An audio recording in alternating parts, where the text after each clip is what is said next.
Howdy. I'd like to share a little bit with you about the performance appraisal system. Um, just a few thoughts. This may be something many of you consider to be appropriate for new agents, and new agents are new to this system, but I think there's a little bit all of us can learn about how our performance is measured. And this is the instrument we use to do it with. If you look on the screen, you can see that this both applies to Texas A&M AgriLife Extension and the Prairie View A&M University Cooperative Extension Program. So let's get started. Each year, this is the instrument we use, and if you look at the instrument itself, and you should have one of these, I would encourage you to look through this. I don't want to read to you, but there's basically four main sections in this, the first of which is educational effectiveness. And educational effectiveness is basically the huge hunk of the rating that agents get in their performance evaluation every year. This constitutes 50% of the score that you receive, and it constitutes that much because it involves a huge part of what we do. The pieces of educational effectiveness include planning, implementation, evaluation, and accountability for both in-depth and outreach programs. And if you look at this page right here, you'll see that they explain a little bit about what educational effectiveness is all about. And it talks a little bit about educational design, delivery, evaluation, interpretation as well. That ties in with the accountability and the need to use planning groups to create a high-quality learning environment that utilizes a variety of resources and is creative and innovative in its teaching methods, and to ensure that there's a process by which you measure outcomes and other measures, whether it be formative or summative evaluations, but to have some measure, some sense of the worth of your efforts and what that program accomplished. So, this is kind of how we do it.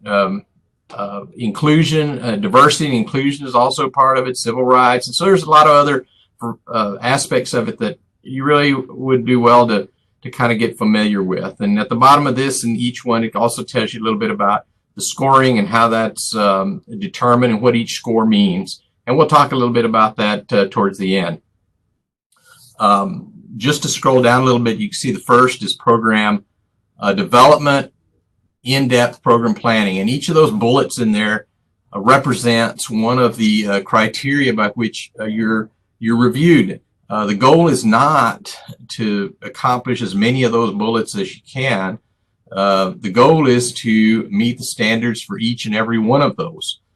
And so I'm going to go through those real quickly because I think sometimes we develop blind spots, and if you miss one or two of these, it could make a big difference in how you're reviewed at the end of the year. So the first bullet has to do with providing leadership for determining specific issues in the county. So what was your role in that? How did you go about determining what the issues were in your county? Was it through TCFF? Was it through a specialist? Was it through county official stakeholders? What exactly? How was that issue identified? What is the issue? That should be a known thing in your reporting and in your programming. The next thing is an organized planning group of some kind, whatever that may be. And here we're talking about internal planning groups, whether it be a program area committee, task force. You need to meet a minimum of 3 times per year to meet the minimum standard. And I would just encourage you to meet 4 times a year or more, just to make sure that you have good, strong interaction with these groups. A lot of times, if you only meet two times with some of these groups, it's really hard to get them engaged. And sometimes it's a lot easier to meet quarterly with these folks than it is to meet twice a year, because if you're only meeting twice a year, well, how much are you really accomplishing? So I just encourage you to go beyond the minimum standards and really engage these committees and these volunteers in the planning of these programs. In these planning groups, do you involve resource people? That might be specialists, commodity groups, cotton grain producers, Texas Southwestern cattle raisers, Farm Bureau, you name it, or other agencies that may be outlined by your regional program leader or your district administrator. Are you involved in external planning groups or multi-county planning groups, such as You know, the well water testing, Beep 706, Dinner Tonight. There's a whole variety of them.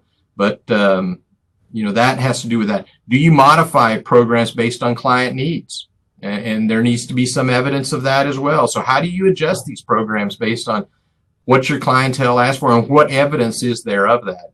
Do they want to meet more often, less often? Do they want to meet about different topics? Are they requesting workshops versus conferences, or some other method? Are they requesting a newsletter? Are they requesting, you know, what exactly are you doing to modify the program to meet the needs? And this is over time, of course. Do you use the program development process to develop programs that are based on relevant issues identified through the planning groups, specialist stakeholders, other relevant sources? Has evidence of data to support relevance of issues? In other words, if you are doing a program on diabetes, well, what % of people in your county have diabetes? Is it type 1 or is it type 2? Or if you're doing ag profitability, what are the economic data to support the profitability of agricultural businesses in your county? So it's not enough just to say that something is an issue. You've got to have some amount of data to support that. And if there's not a lot out there, then you may have to kind of get that out of your audiences. So the people that are telling you this is an issue, get them to help you determine exactly what the situation is. And that might be more qualitative type data than quantitative data. But somehow or another, you need to have evidence to support that this is an issue. And seeking out involved partners and collaborators. So this is all part of the planning right there. And all of these items should be evident within your achievement report and within your monthly reports and in your plan summaries at the end of the year. And you have unsatisfactory all the way to outstanding, and the effective score is basically the score that's given when you are meeting all of the minimum standards for that area. And we'll get into a little bit more of that. We'll go into that in more depth in a little bit. Second area in educational effectiveness, implementation. This goes to when you're actually implementing the program. Who's your audience? Is it apparent who your audience is? Is it a clearly identified audience, or is it just left for the reader to determine or figure out? And is it the appropriate population?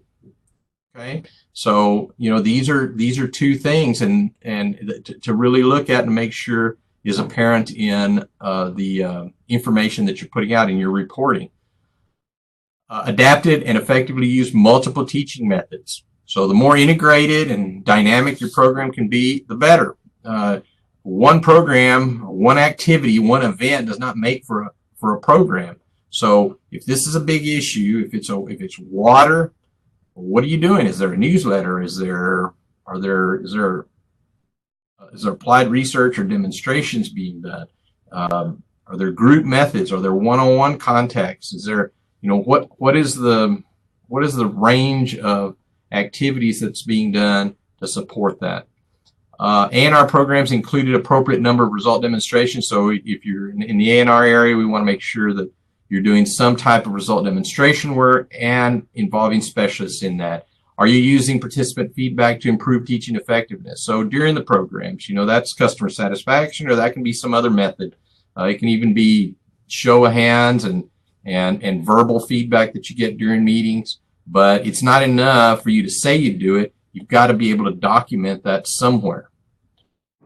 Effectively branded and marketed programs to target audience participation. And again, what I run into a lot of times is I will run into agents that just tell me that they did it.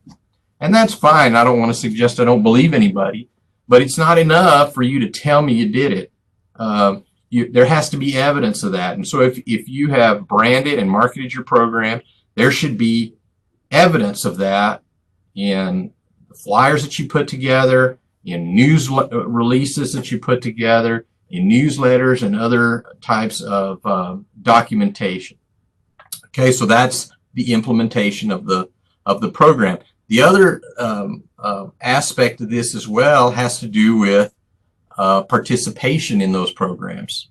And that's kind of embedded in here, but what is the participation level for this? Evaluation, if we go to that one, we're talking about measuring the worth of your programs. How effective are they? And there needs to be a plan for that. There needs to be methods. There needs to be instruments by which you do this. And what kind of change are you expecting? What kind of change did you have? And sharing all of that. This is usually done in your plan summary, done at the end of the year, but you have to begin with the end in mind. So as you're developing these programs at the beginning of the year, that's the time to know exactly how you're going to evaluate them, so that at the end of the year, you have all that plan in place to do it. If you wait till the end of the program to try to figure out how to evaluate it, you're going to find yourself in a very difficult and awkward position, because it's going to be real hard, okay, to try to put that genie back in the bottle.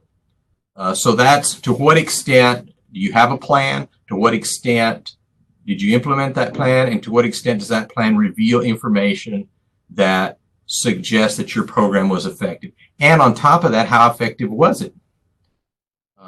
If you have an outcome plan or an in-depth plan, there should be evidence of change. And the extent to which you score depends on the scope of that, how many people were affected as it relates to the size of your county. Are you in McMullen County, or are you in Hidalgo County or Cameron County?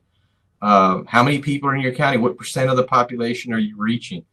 Is that an appropriate size for the type of county, and so forth? So, there's a lot of things that go into that as we evaluate the effectiveness of the program. But that's the bottom line: is how are you measuring it? And based on the data that you're getting back, how effective was that program? Okay. Minimum standard, 3. Outstanding means that you're exceeding the criteria in every one of those areas, and we'll get into exactly what that means, defining that. The next item is item B, program development for outreach programs, and this is basically all 3 of the prior sections for in-depth programs all rolled into one. So for those programs that are outreach programs, there's a composite score that considers planning, implementation, and evaluation for your outreach programs, all in this one section. So are the outreach plans representative of the needs of the county? Are all needed plans in place? And are they all approved? Are planning groups engaged and involved in this? Are specialists involved? Are the groups meeting the required amount of times they need to meet every year? Are outreach programs completed as planned? Or do we have incomplete implementation? Do we have, are all the tasks that were included in that plan and approved, were they completed? Or were only a portion of them completed? Those are important questions. Is there marketing for these programs, including newsletters, mass media, social media, etc.? Was evaluation performed? Some level of evaluation. It may not be as in depth as some of the other plans, but you've got to have some type, even. And if these are 4-H plans, 4-H A&R or FCS or 4-H Grows, those plans also should have some amount of evaluation, some measure of what we're accomplishing. And that may be an evaluation that are done at club meetings or council meetings or adult leader meetings or some type of volunteer training or something or another. And again, there is so much out there to evaluate. You don't have to evaluate everything, but you're going to have to evaluate enough, not to satisfy me, really, but if you're really looking at it the right way, you should be evaluating that in a way that satisfies you. You're the one that needs to know whether what you're doing is effective or not. And you really don't ever know that until you measure it. You can look at a board all day long and guess how long it is, but you're not really going to know until you truly measure it. Okay? And sometimes we can guess pretty close, but we're not always right, and sometimes we're really off. So really think about this when you go about doing that. The last section here is accountability and interpretation, and this just basically, as you indicating here, monthly reports submitted on time and complete. You should know this, but I should know it too. And again, this is your Texas data reports. This is your plan reports, your plan summaries. These are ag increment reports. These are CB5s. These are certificates of expenditure. These are any number, you're reporting responses to requests from RPLs and Healthy South Texas and any number of other things. So it's not just online monthly reports that we're counting here. It's the full range of reports. And to the extent that I get feedback from people about how responsive agents are to requests and, for these reports, that plays into it as well. High quality, in-depth summaries were developed and shared with appropriate planning groups. That's your committee, LAB. Summaries will include the results of major activities and focus on client change. Commissioner's Court report, mileage reports. Everybody should be doing mileage reports, whether you get paid by the county or not for your mileage. They need to know where you're going and what you're doing inside the county. Okay, mileage does not include air miles. Okay, so just throwing that out there because someone put in air miles one time. Support materials submitted to DEA each month as appropriate. Responding promptly and professionally to requests. Okay, I mentioned that earlier. Effectively branded and interpreted extension programs and efforts to stakeholders, including Commissioners Court, school boards, state and federal officials, and others. Utilize appropriate communication tools and channels to consistently market and interpret the benefit. So this is basically taking the things that you're doing and making sure that they are reported effectively. And on top of that, that you communicate that the worth of your efforts and the value of what you're doing in a high quality fashion to the people that have a stake in our program, all the way from your committees who volunteer their time to help you plan and implement and evaluate those programs and advocate for them and support them, all the way to your commissioners, to your state representatives, to opinion leaders in the county whose opinion about our program matters to us and other people in the community. That's what this is all about. This is the key down here, and we'll look at that a little bit later. And down here, there's a place for supervisor comments and also a rating and then a goals for progress. And what I would encourage you to do here is, if you're on top of things and you know what you're doing in your county, you got a handle on it, you should have goals for yourself. You should not have to rely on your supervisor to set goals for you.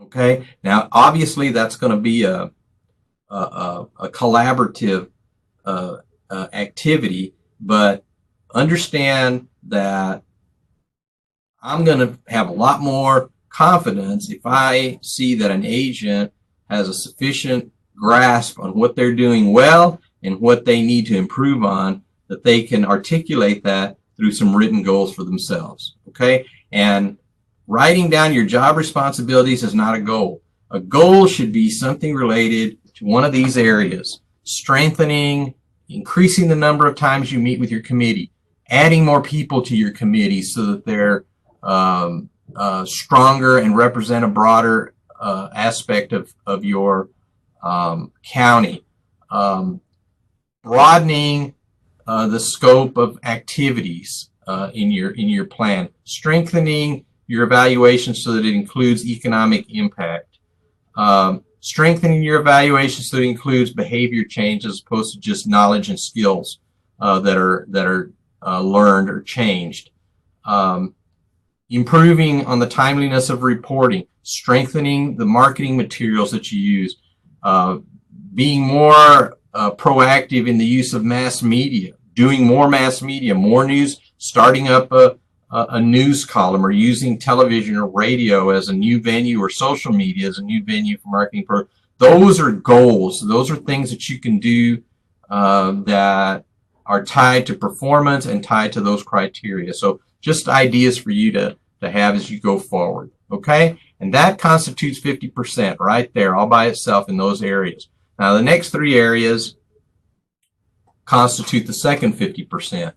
And this first area or the second area following are what I would call support area, peripheral areas. This first one is called program resources, volunteerism, and organizational support.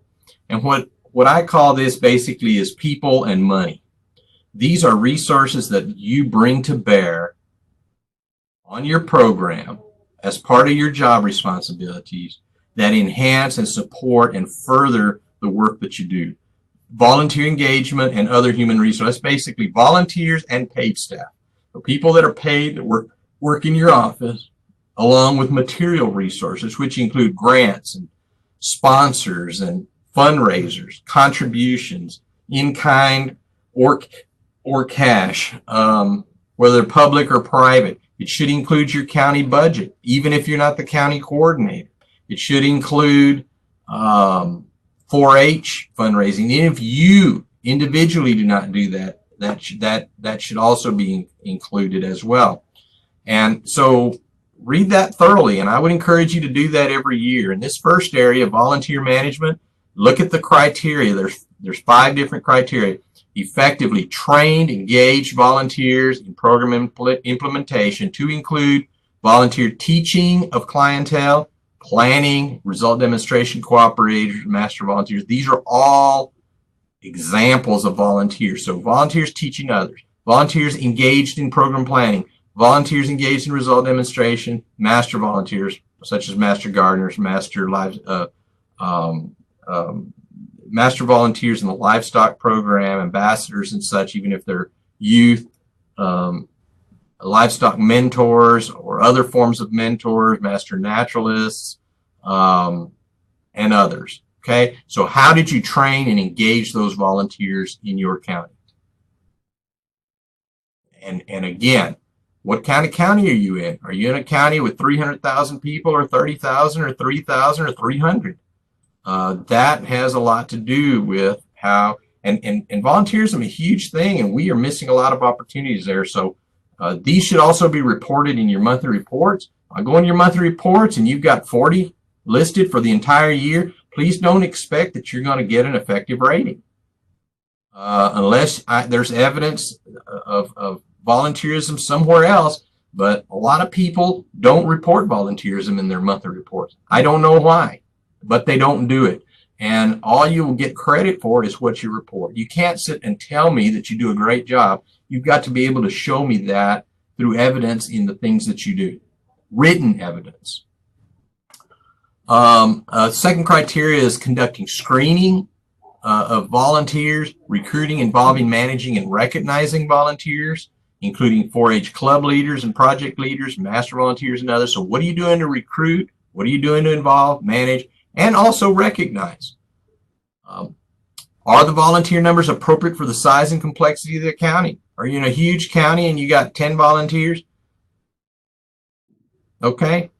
And are they adequate, appropriate for the type of program that you have? Okay. So the more people you have in your county and the bigger your program is, these volunteers are pivotal.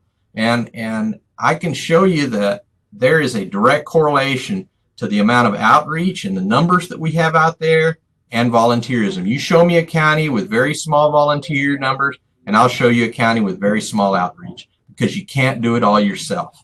And I don't care how hard you're going to work, you're not going to get it done.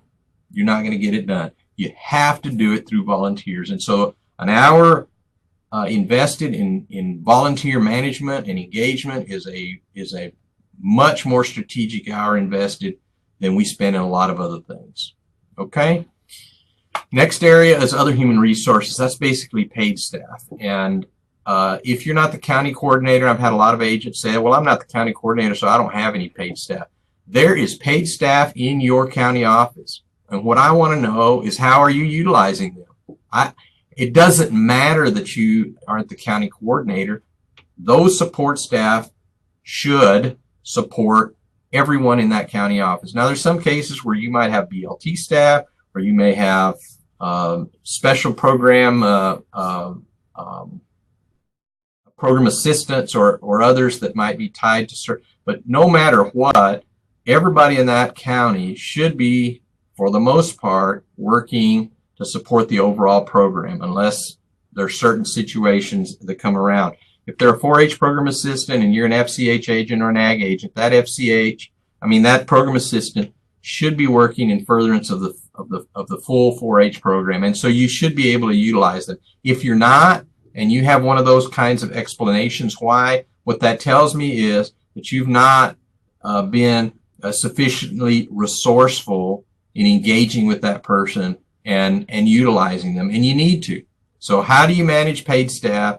How do you orient them, train them, and so forth to support your program and further it, cooperating with other county staff in the recruiting and interviewing and hiring and following rules. This is a relatively small area, okay, but it's an important one, and it carries a score with it as well. Material resources boils down to money. Developed and maintain working relationships with sponsors, donors, co-workers, so on and so forth. Effectively accrued and managed funds in a manner that enhance program quality. Actively and effectively support fee-based programs. Completed a written annual review of support group accounts. These are all things that need to be substantially accounted for. So some things may be a little more obvious than others, but an annual review is an annual review, and that should be written, that should be available. If you're supporting fee-based programs, the more money you raise, the higher the score. No, that's not the way it works. However, you should be actively involved and engaged in that to the extent that is appropriate for you in your program area. Okay, so that's how that works, and the score goes there. The next section is relationships and teamwork. And there's internal, there's external, and then there's teamwork in this section. There's 3 sections here. Internal is basically inside the agency, with specialists, with other agents in your county, with other agents in other counties, how you work with them to support multidisciplinary, multicultural, multi-county programming efforts. How do you use other internal people, even if they're with research, not even with extension, A&M representatives, people within A&M, 4-H clubs, master volunteers, how do you use those internal people? How are your relationships with them? And how do those relationships further your program? How have you used those relationships to build a bigger, better, more effective program? Next section is exactly the same, except it goes to external. So now we turn the 180 degrees and we look to the outside. We look out into the community. And if you're down here in the valley, are you working with the Farm Bureau? Are you working with cotton and grain producers, with Texas Citrus Mutual, with the Diabetes Association, Wesley Nurses, Texas A&M Health Science Center, perhaps, UT, universities, community colleges, school districts, shacks, commissioners' courts, you name it, all these external folks. How do you work with them to strengthen your program and to make it bigger, better, and more effective, to reach more people, to get more things done? Okay, same thing. And then this last one is overall teamwork. And this is kind of a catch-all, but it's also a little unique in my view. And the way I look at teamwork is, what are the things that you do that put others ahead of your own self-interest? So the things you do to ensure other people are successful, or to assure that your county unit is successful, or that the district, or that the agency, or the region, or a particular initiative, what are you doing to make sure Healthy South Texas is effective and successful? What are you doing to make sure that the District 4-H events and programs are successful? What are you doing to further the success of the agency overall, with maybe our legislative initiatives, or maybe with the launching and the rollout of other types of grant programs or special programs? So demonstrated ability to cooperate effectively as a team member. Everybody says they're a team player. I've never met anybody that says they're not a good team player. But where's the evidence of that? And leadership in team building skills. Okay, what role do you play? Okay, do you go along or do you lead? Actively cooperating and supporting employee recruitment. And again, with onboarding processes. So when I call you up and say, will you host a new agent in your county? How do you respond to that? Are you bothered by it? Do you take it on with enthusiasm, and do you do a good job with it, or somewhere in the middle? That's a teamwork thing. Volunteering as a mentor, that's an extra duty, and you know what? That doesn't do you any good, although some would disagree with me. But if you're mentoring a new agent, you are putting all of your interests aside, and you're trying to help that new agent to be successful, or you should be. So, you know, those are the things that fall. Do you go to office conferences? Do you attend those office conferences? And do you participate actively? Do you do your part? Do you contribute to the leadership advisory board, to youth boards, and to other group activities? Okay. Do you serve on district committees or state committees when asked? Do you take time to support career days when asked, or volunteer to do them? You know, that's another thing, is do you volunteer for things, or do you have to be asked? And if you're asked, how do you respond to that? Okay, do you do the absolute bare minimum, or do you go above and beyond the call of duty? Those kinds of things are apparent in some cases. In other cases, you need to document that because they may be sort of hidden and off to the side. So, you know, that's the overall teamwork. And teamwork means everyone, not just certain people. Okay. Finally, we got professional development and professionalism. And those are the two sections. Here's the, in professional development, leadership roles on local, state, and regional, national committees, task forces, and demonstrating the competencies and interpersonal skills necessary to successfully conduct programs, participating in appropriate professional development training. That includes district meetings and regional meetings. And when participate, that doesn't mean just show up. That means participate in those meetings. Sitting on the back on your computer is not participating.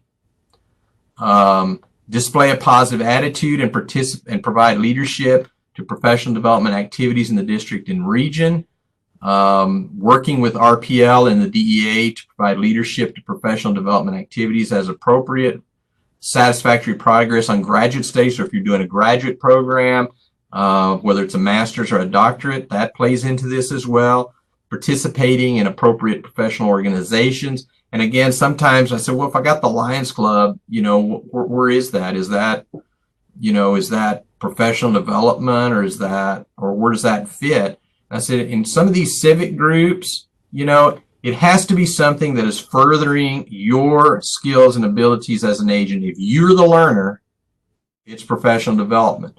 If you're networking through Rotary so that you have programming opportunities, then it would be external relationships. And in those cases, a lot of these civic groups, I would say, would be there. Okay. Scholarly contributions, and that's publications, including newsletters, web pages, handbooks, anything that you write that is educational in nature and is intended to further some type of knowledge or skill or development or anything like that. And then your career ladder also plays into this as well. So there's a lot of things that play into this professional development. But the key word here is the things that go in this area, and the things that you're evaluated on is how you, as an extension professional, are doing the things, are you doing the things that are necessary and required and beneficial to you developing as a professional. Okay, and this last section is a little bit harder. It's a little bit harder to quantify, but it's very important. How well, and this is the professionalism part, you know, do you maintain appropriate office hours? Are you someone that's always in the office and always easy to find and locate, or are you someone that tends to disappear? Or after lunch, or for huge hunks of the day where nobody knows where you are or what you're doing? That's not professionalism. Professionalism is having that presence, that visibility. People can identify who you are, and that's a positive image that you have for yourself, and that by default projects over into the agency. Follows instructions and responds properly and promptly to management. Communicates positively with coworkers and staff.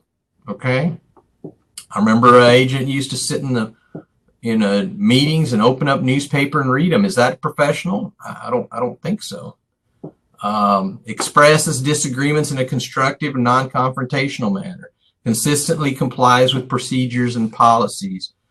Demonstrates necessary initiative that will lead to fulfillment of job duties and responsibilities. Involved in the community organizations appropriate to build community support relationships.